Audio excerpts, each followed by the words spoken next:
Redefining education, regaining struggle, renovating society. SIO, awakening the nation.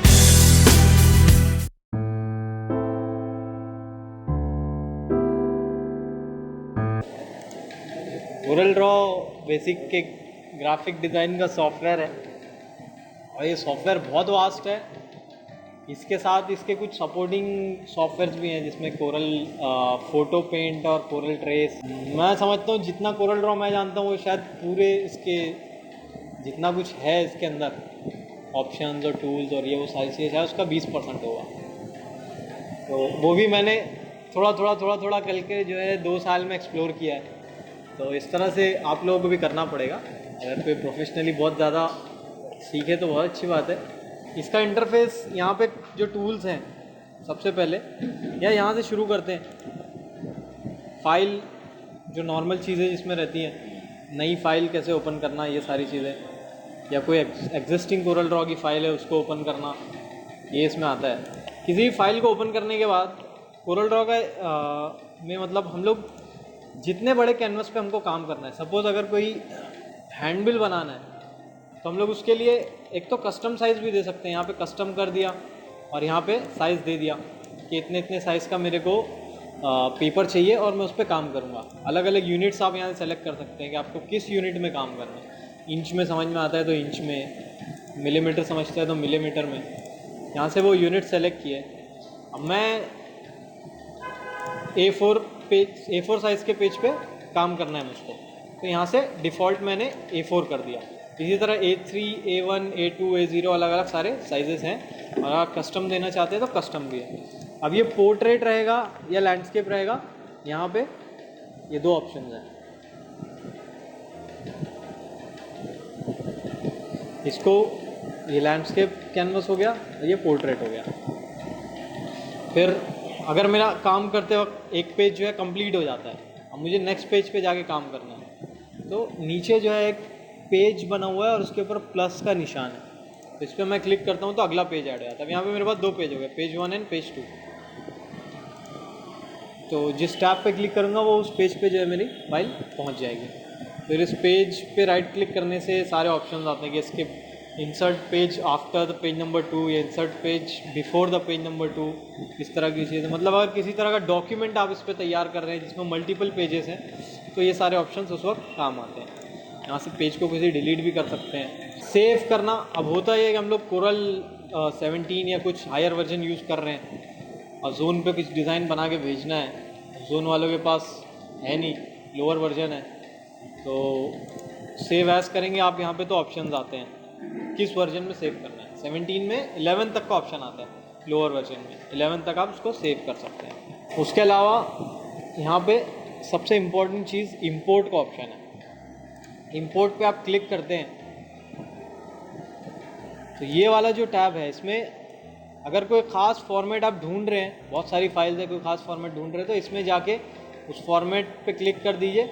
जैसे JPEG है तो JPEG format की जितनी इमेजेस हैं यहाँ पे आ जाएंगी। उसमें से कौन सी फाइल आपको, कौन सा इमेज आपको अपने फाइल में लाना है, उस पर क्लिक करके इंपोर्ट क्लिक करेंगे ना आप, तो ये किस तरह का सिंबल बना हुआ आएगा।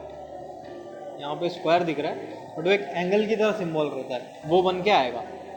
उसको जहाँ पे आपको उस इमेज को प्लेस करना है वहाँ पे क्लिक कर दीजिए, वो इमेज आ जाएगी।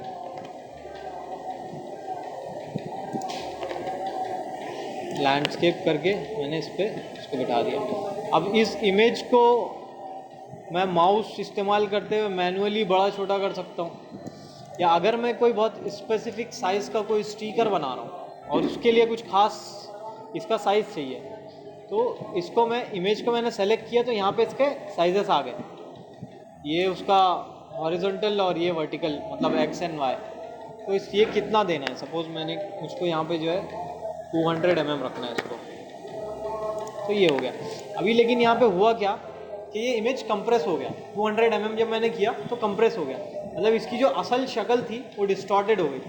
असल शक्ल ऐसी थी इसकी, लेकिन साइज़ देने के बाद दब गया, लंबा हो गया, उसके प्रोपोर्शंस बिगड़ गए एक्चुअली। तो इस प्रोपोर्शन को मेंटेन करने के लिए इस इमेज को सेलेक्ट करना है। यहाँ पे एक लॉक का निशान बना हुआ है, उस पर रखेंगे आप पॉइंटर तो लॉक रेशियो करके आएगा ऑप्शन। वो रेशियो उसको मैंने लॉक कर दिया, उसका मतलब ये है कि अब इस इमेज को जब भी मैं रीसाइज करूँगा, उसका कोई भी एक डायमेंशन भी अगर रीसाइज करूँगा तो इसके दोनों डायमेंशन, मतलब जो दूसरा डायमेंशन है वाई एक्सिस पे, वो ऑटोमेटिकली इमेज के प्रोपोर्शन के साथ रीसाइज हो जाएगा। जैसे यहाँ पे 226 को अगर मैं 200 करता हूँ तो अभी 169 है नीचे वाला डायमेंशन, मतलब वाई एक्सिस जो वर्टिकल डायमेंशन है। अगर इसको 200 कर देता हूँ तो वो ऑटोमेटिकली उसके प्रोपोर्शंस के हिसाब से 150 हो गया, पहले 169 था। उसने इमेज की शक्ल को बिगड़ने नहीं दिया, बल्कि दोनों चीज़ों को प्रोपोर्शनेटली मैनेज कर लिया। अब अगर मुझे ये इमेज चाहिए 200 बाय 100 में, तो उसको कैसे करना है? एक सिंपल तरीका क्रॉप करने का होता है, लेकिन प्रॉपर साइज़ के साथ इसमें क्रॉप करने का एक और मेथड है, शेप टूल। यहाँ पे आप देख रहे हैं सबसे पहले एरो के नीचे जो आता है शेप टूल। जब मैं शेप टूल सेलेक्ट करता हूँ ना, तो इस इमेज का जो प्रोफाइल है, उस प्रोफाइल पे कितने नोड्स हैं, कितने पॉइंट्स हैं, मतलब उसके कॉर्नर्स कितने हैं, वो बन के आ जाते हैं। तो इसमें फ़िलहाल सिर्फ 4 कॉर्नर है, 4 नोड बन के आ गए। अब शेप टूल लेने के बाद, शेप टूल लेने का तरीका यह है कि आपने इमेज को सेलेक्ट किया, शेप टूल लिया, अब किसी भी नोड को पकड़ के आप खींच सकते हैं, मतलब उसको अपने साइज़ के हिसाब से मैनेज कर सकते हैं। जैसे इस नोड को पकड़ के मैं इस एज पे चलता जाऊँगा, तो ये इस तरह से क्रॉप हो गया। इस नोड को पकड़ के ऊपर की तरफ चलूँगा तो इस तरह से आएगा। अब इसमें देखना ये है कि आप किसी नोड को पकड़ के किसी साइड मूव करते हैं तो ये अभी फ्री डायरेक्शन में जा रहा है, मतलब कोई एक लाइन को फॉलो नहीं कर रहा है, स्ट्रेट लाइन को। उस स्ट्रेट लाइन को फॉलो करने के लिए आप नोड को सबसे पहले अपने पॉइंटर से होल्ड कीजिए, मतलब क्लिक दबाइए, फिर कंट्रोल का बटन दबाइए और उसके बाद उस नोड को मूव कीजिए, तो वो एक खास मतलब स्ट्रेट लाइन पे जा रहा है अभी। अगर मैं कंट्रोल छोड़ देता हूँ ना, तो वो थोड़ा सी इधर उधर हो सकता है। तो कंट्रोल दबा के जब आप उसको यूज़ करेंगे तो वो एक स्ट्रेट लाइन के साथ चलेगा। अब अगर मुझको इस इमेज के लिए 200 बाय 100 का पोर्शन इसमें से कट करना है लीनियर, तो उसका तरीका जो मैं यूज़ करता हूँ वो ये है कि मैंने एक रेक्टेंगल बनाया। इस रेक्टेंगल को मैंने 200 बाय 150 का साइज़ दिया।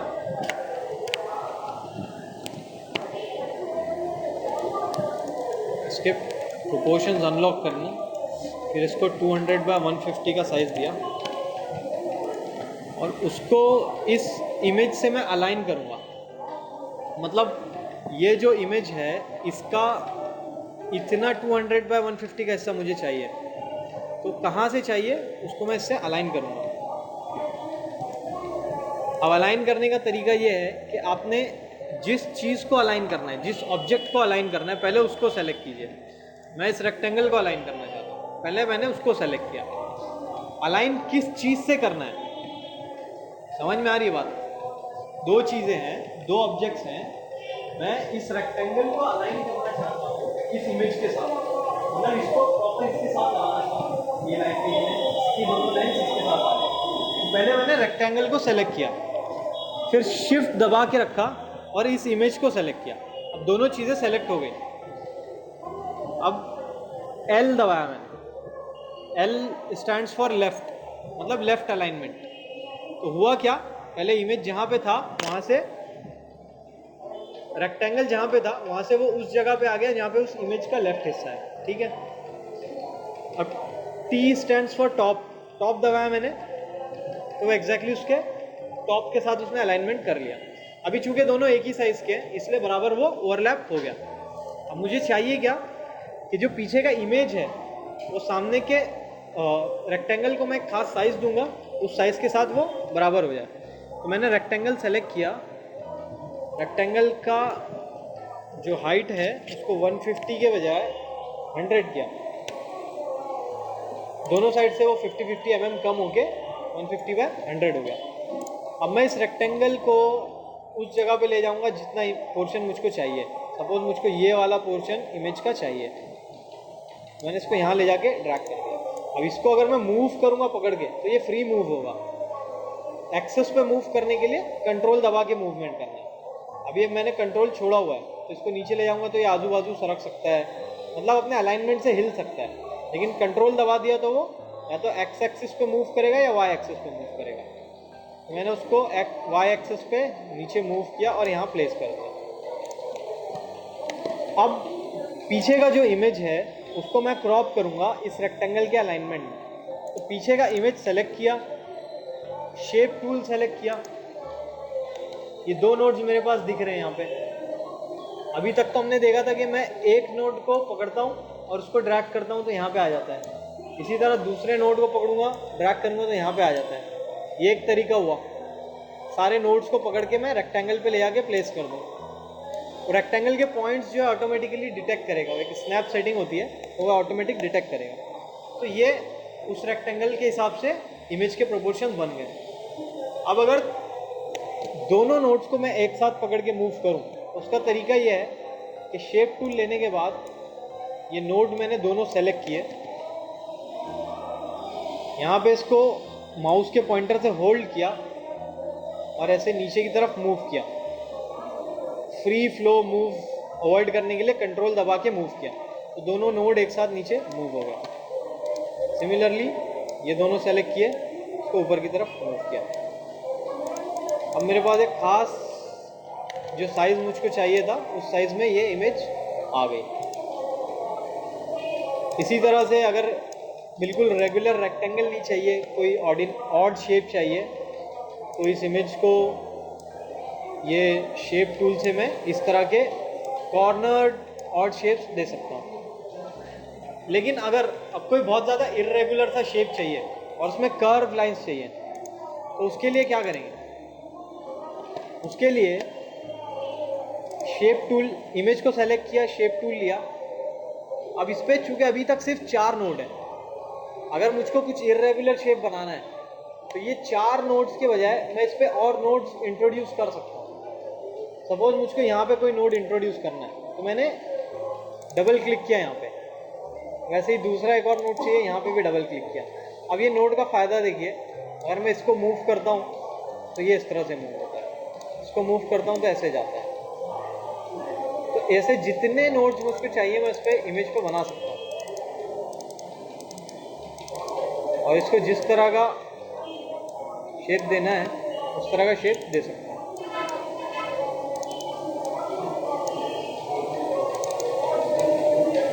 ये किसी इमेज के साथ हम उसको कैसे अलग अलग शेप में उसको बना सकते हैं वो है। अब ये तो स्ट्रेट लाइंस की बात हो गई।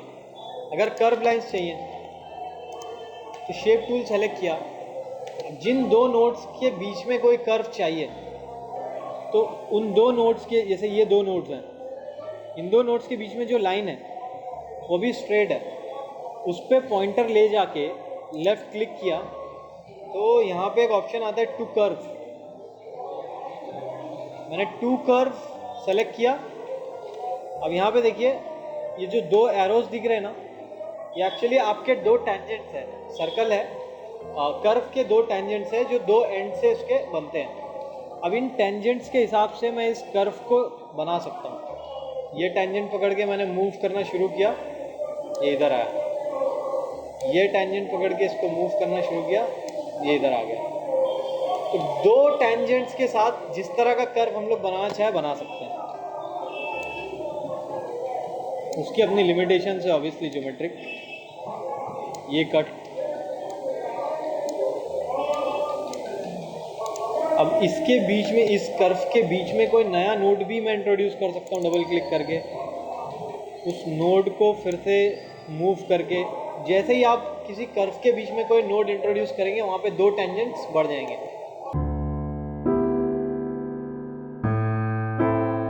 अच्छा, ये हम लोग यूजुअली कब यूज़ करते हैं?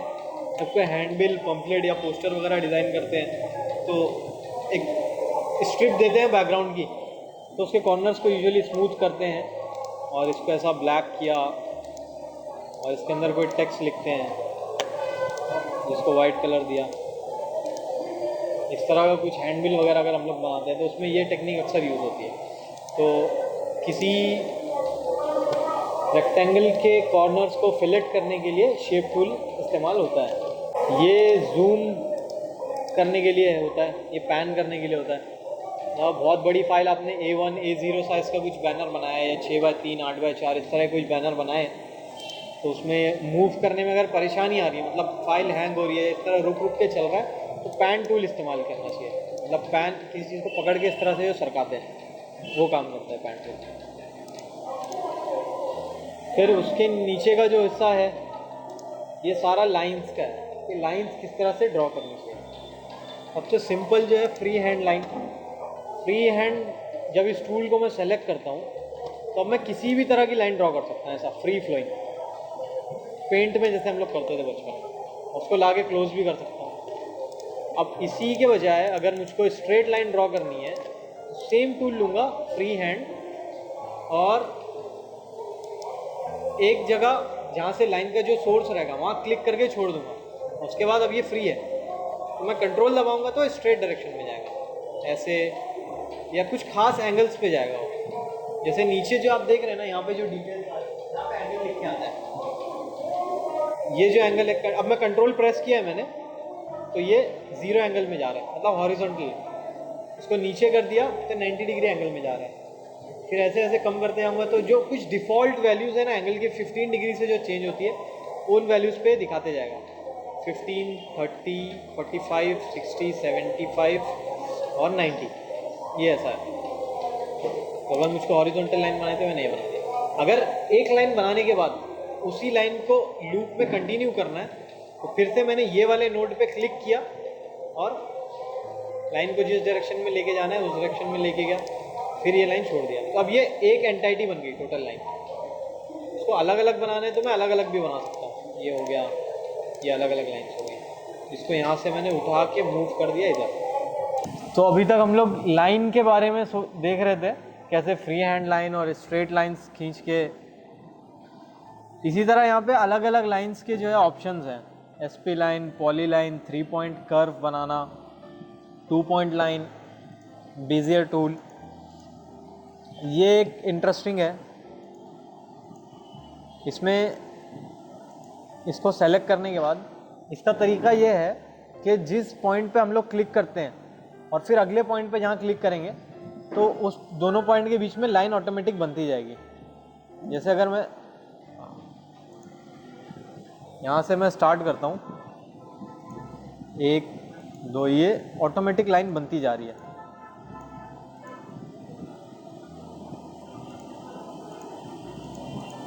इसी तरह से कर्व लाइंस बनाना और बहुत सारे ऑप्शंस हैं। किसी भी टूल के नीचे जो एक छोटा सी एरो का निशान है ना, उस पर हम लोग क्लिक करते हैं तो उस कैटेगरी में कितने अलग अलग टूल्स आते हैं। जैसे लाइन पे मैंने क्लिक किया तो इस लाइन में कितने अलग अलग टूल्स हैं, free hand line, 2 point line, Bezier, pen, फिर बोल्ड, SP लाइन, मतलब ये कर्व लाइंस रहती हैं, पॉली लाइन बनाना, ये सारी चीज़ें जो है इसमें से अलग अलग हम लोग जो है इस्तेमाल कर सकते हैं।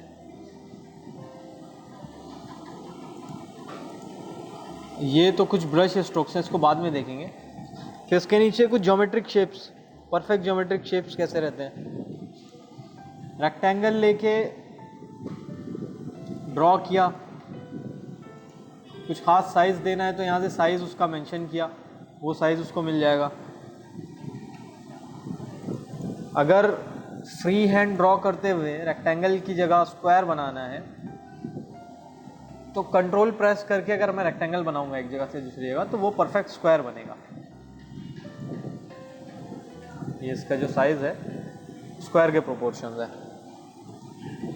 इसी तरह सर्कल, एलिप्स, अगर कंट्रोल दबा के मैं ड्रॉ करता हूँ तो सर्कल बनेगा परफेक्ट, अदरवाइज एलिप्स वगैरह कुछ बनेगा ऐसे, जिस तरह उसको बनाना है। फिर पॉलीगॉन्स हैं उसके आगे। पॉलीगॉन में अब कौन सा पॉलीगॉन बनाना है तो नंबर ऑफ़ साइड्स पे डिपेंड करेगा। अगर 8 साइड्स का ऑक्टागन बनाना है तो मैंने यहाँ पे नंबर ऑफ़ साइड्स को 8 कर दिया तो अभी ऑटोमेटिक ऑक्टागन बनाएगा।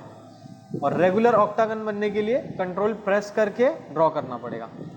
अगर विदाउट कंट्रोल में बनाता हूँ तो ऐसा किसी भी तरह का हो सकता है, लेकिन अगर इसी की जगह मैं कंट्रोल प्रेस करके करता हूँ तो परफेक्ट रेगुलर ऑक्टागन बनेगा।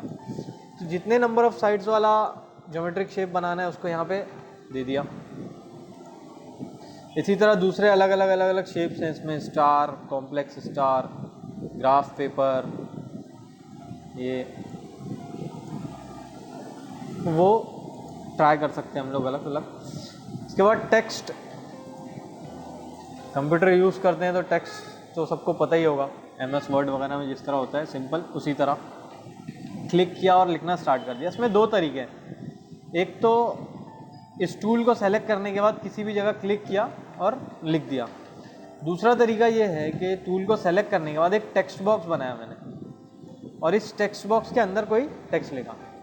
अब किस जगह पे किसकी ज़रूरत पड़ती है उसको अगर देखा जाए तो जैसे ये कोई कैंपेन या किसी चीज़ का नाम है, इस तरह से उसका ये साइज़ है।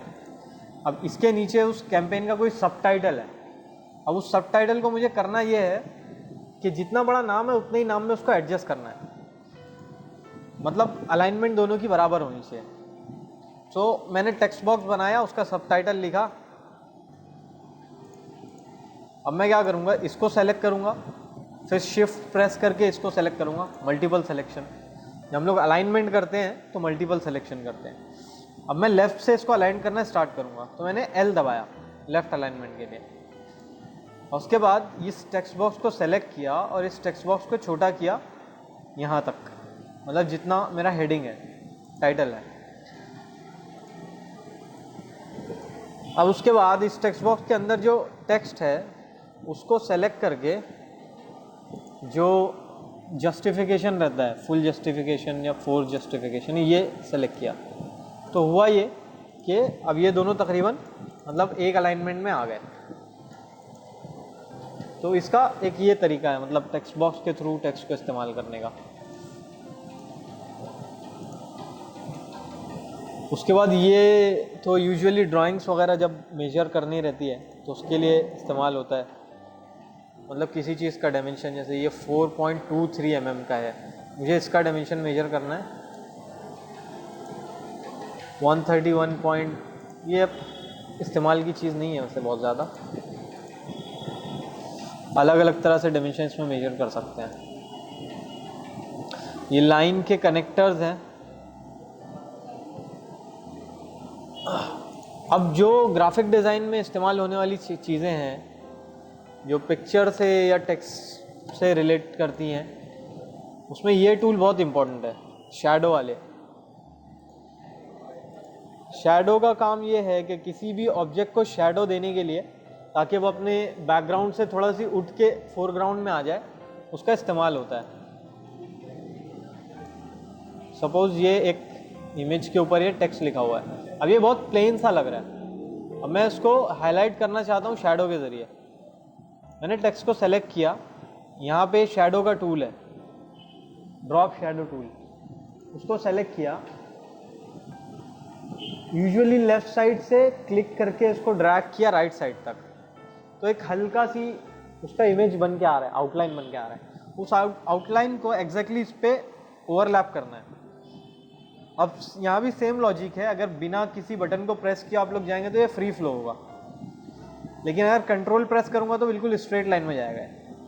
तो मैंने इसको यहाँ तक इस ओरिजिनल टेक्स्ट के ऊपर ड्रॉप कर दिया। अब एक हल्का सी शैडो उसमें आ गया है, वो अपने बैकग्राउंड से थोड़ा सी उठ के फोरग्राउंड की तरफ आया है। अब इस शैडो की सेटिंग्स हैं यहाँ पे, ये जो है उसके एंगल की सेटिंग है कि कितना शैडो का एंगल कितना स्ट्रेच करना चाहते हैं पीछे हम लोग। इसके अलावा ये शैडो को कितना फेड करना है, मतलब कैसे वो उसमें मर्ज होता जाए वाइट कलर में या नील में। ये शैडो की वैल्यू है, उसकी ओपेसिटी, इसको जैसे मैंने बढ़ा के 90 किया तो थोड़ा सी और डार्क हो गया शैडो, उतना ट्रांसपेरेंट नहीं रहा। ये फीदरिंग इफेक्ट है, मतलब कितनी दूर तक उसको फेदर करना है, एजेस को जो उसकी कितने इंटेंसिटी पे सॉफ्ट करना है। अगर इसको मैं बढ़ाता हूँ तो ये काफ़ी ज़्यादा हो गया, ये यूजुअली 30 रखते हैं हम लोग। फिर शैडो का कलर येलो या ब्लू या जो भी कलर देना है वो दे सकते हैं इसके ज़रिए। उसके अलावा ब्लेंड का एक ऑप्शन है जिसमें कोई दो ऑब्जेक्ट्स के बीच में मतलब सिमिलर या अलग अलग ऑब्जेक्ट्स के बीच में एक उसको ब्लेंड करने के लिए एक सीरीज ऑफ ऑब्जेक्ट्स बनाते हैं।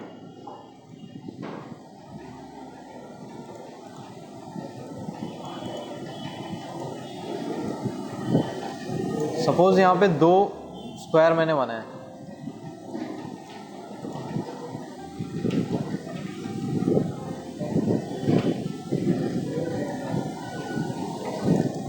इस स्क्वायर से उस स्क्वायर तक मैंने ब्लेंड टूल लेके एक लाइन ड्रॉ किया, तो उस लाइन पे उसने मतलब यूनिफॉर्मली उसको बढ़ाते हुए, ये जो स्क्वायर था इसका साइज बड़ा था वो छोटा था, तो उसने उसको ब्लेंड कर दिया, मिक्सअप कर दिया छोटे छोटे छोटे सेगमेंट्स में, और बीच में बहुत सारे स्क्वायर्स आ गए। इसी तरह अगर हम अलग शेप्स में ट्राई करें,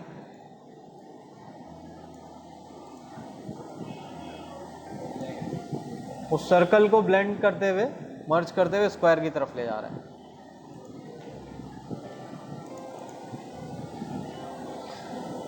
इसके बाद एक इम्पॉर्टेंट टूल है ट्रांसपेरेंसी का। ट्रांसपेरेंसी का टूल यूजुअली ग्राफिक डिज़ाइन में बहुत ज़्यादा इस्तेमाल होता है। मतलब किसी इमेज को हम कैसे ट्रांसपेरेंट करते हैं, तो पहले इमेज सेलेक्ट किया, ट्रांसपेरेंसी टूल सेलेक्ट किया, अब यहाँ पे अलग अलग ऑप्शंस आ रहे हैं, ये यूनिफॉर्म ट्रांसपेरेंसी, फाउंटेन, फिर वेक्टर पैटर्न, तो इसमें बहुत ज़्यादा अलग अलग वैरायटीज़ हैं। कुछ सिंपल तरीका ये है कि पूरी इमेज को अगर एक जैसा ट्रांसपेरेंट करना है तो टूल सेलेक्ट करके यूनिफॉर्म ट्रांसपेरेंसी पे क्लिक कर दिया। मतलब अगर ये चीज़ इस इमेज के पीछे है तो ये इमेज पूरी तरह एक ही लेवल पे या एक ही वैल्यू से ट्रांसपेरेंट हुई है।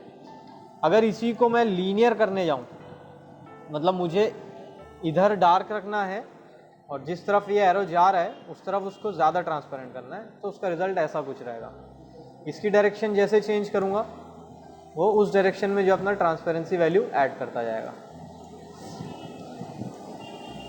अब ये जो दिख रहा है बीच में वर्टिकल बार, इसको अगर आगे मूव करता हूँ, इसका मतलब ये है कि इस लाइन के पीछे से ट्रांसपेरेंसी स्टार्ट हो रही है और इस लाइन तक जा रही है, इस बॉक्स तक जा रही है। इसको आगे पीछे मूव करने का मतलब यह है कि आप ट्रांसपेरेंसी की वैल्यू को अलोंग दैट एक्सिस सेट कर रहे हैं, इधर या इधर। इसको और पीछे कर दिया तो टोटली यहाँ से स्टार्ट हो रहा है। तो ये एक बहुत इंपॉर्टेंट टूल है जो कि यूज़ होता है ग्राफिक डिज़ाइन में। फिर उसके अलावा कलर पिक करना और कलर फिल करना। अब होता ये है कि हम कोई इमेज किसी डिज़ाइन में डाल रहे हैं और उसके साथ हमारा पीछे एक अलग बैकग्राउंड बनाना चाह रहे हैं, तो उसमें अगर कुछ मर्ज करता हुआ कलर हम लोग डालना चाहेंगे उसमें, तो इतनी आसानी से मिलता नहीं। तो इस पिक्चर पे से हम लोग कलर आसानी से पिक कर सकते हैं। तो ये कलर पिक करने के लिए टूल है, उसको हमने सेलेक्ट किया, सपोज यहाँ से कलर पिक किया, अब वो कलर उसने पिक करके और किस टूल पे शिफ्ट कर गया, ये जो टूल है ये कहलाता है कलर फिल टूल। तो ऑटोमेटिकली वो टूल पे शिफ्ट कर जाता है।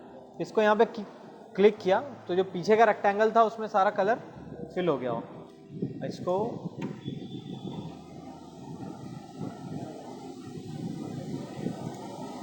ये तो यहाँ से जो मैंने कलर पिक किया था वो कलर उसमें मर्ज हो गया।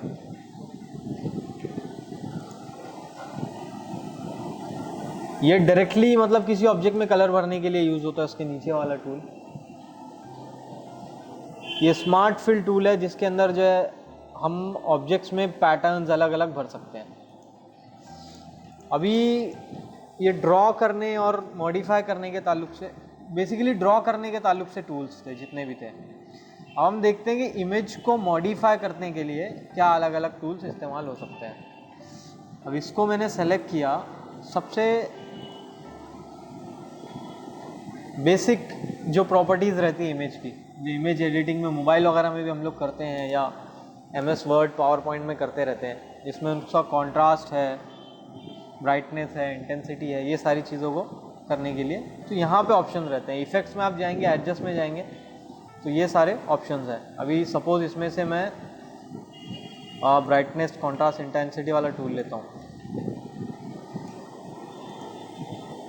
यहाँ पे प्रीव्यू ऑन रखते हुए इसका ब्राइटनेस बढ़ गया, कंट्रास्ट बढ़ गया, इंटेंसिटी बढ़ा दी।